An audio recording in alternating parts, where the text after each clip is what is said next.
Si Liam, napaka-sweet na bata. Yes. Pagigising ka ng umaga, pupunta siya sa'yo, i-hug ka muna niya, then i-kiss niya. Sobrang sweet nitong batang to.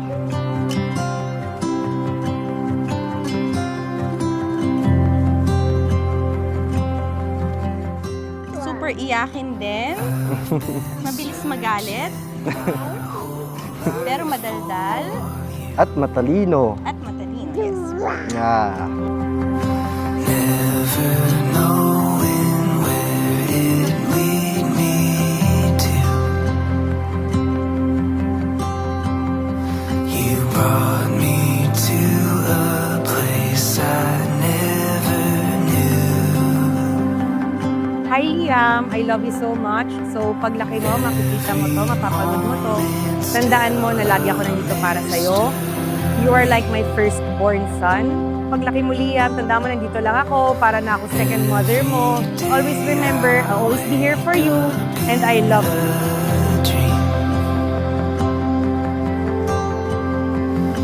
For the first time I can Gusto kasi namin yung meaningful na Biblical name.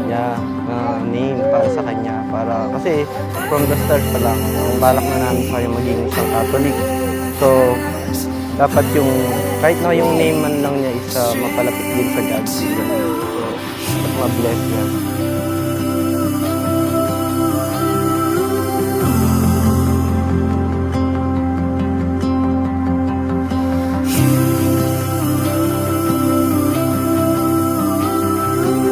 Baby Liam Gabriel, I am now baptizing you in the name of the Father, and of the Son, and of the Holy Spirit. Amen. do it all again together, you and me. There's nowhere else that I would rather be. Hi Liam, happy christening, congratulations.